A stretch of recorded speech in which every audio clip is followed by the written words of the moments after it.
strategic goal. We can speak to Julie Linars, who's Executive Director of the Human Security Centre, an independent foreign policy think tank. Good afternoon to you. Good afternoon. We'll come on to whether the tide is turning against IS on the ground in just a second. First of all, though, this drone strike against Jihadi John, do you see where Diane Foley is coming from? We're friends of Alan Henning as well, one of the British people who was kidnapped by IS are coming from, that more effort should have been put into rescuing the hostages rather than drone strikes after the event.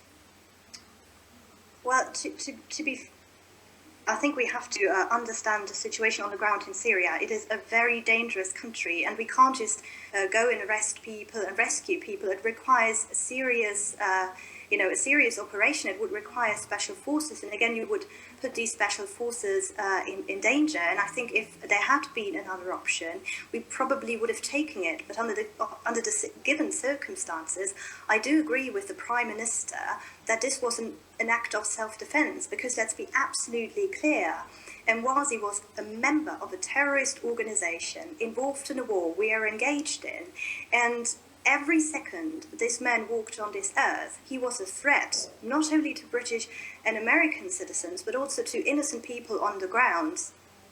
Is there any danger of a backlash from Islamic State because of this?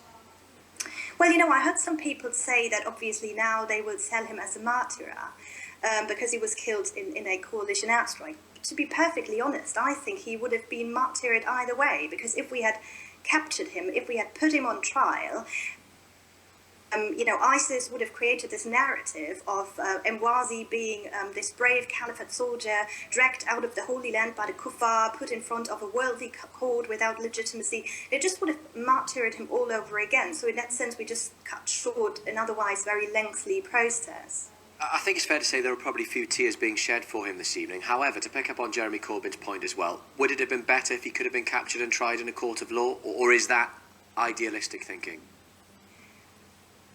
Well, in a way it is idealistic thinking, because the circumstances simply don't allow for this without putting more innocent people at risk. And, if you'd ask me, I'd say already too many innocent people have died because of this man. So I think the British and US governments, they opted for the best possible scenario here by eliminating him in Raqqa. And just a word about the situation on the ground as well. Sinjar being recaptured today from Islamic State by Kurdish fighters. Is the tide turning on the ground, or is it still a containment exercise?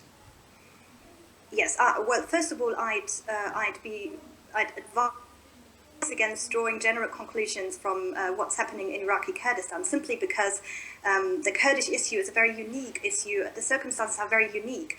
There is no doubt that the Kurds, both in Syria and Iraq, have turned out to be the most efficient weapon on the ground we have against IS. But the problem with the Kurds is it's a limited option. The Kurds have no appetite to go beyond their traditional borders. They know they have no legitimacy in Sunni and Shia Arab heartland.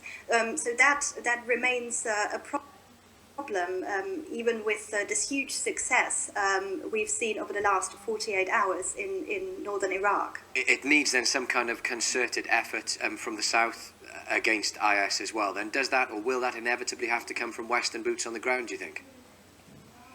Well, what we can say is that so far we've failed to find a reliable partner on the ground who can sort of do the same thing the Kurds do in the Kurdish regions. And so I do believe we probably have to consider an element of ground troops deployment in the form of special forces, perhaps, if we are serious about eliminating ISIS, because that's what Cameron and Obama always say. They want to eliminate ISIS, but what we're seeing at the moment really is a strategy of containment at best. Good to speak to you. Thank you. That's Julie Linars. It's 13 minutes past 5.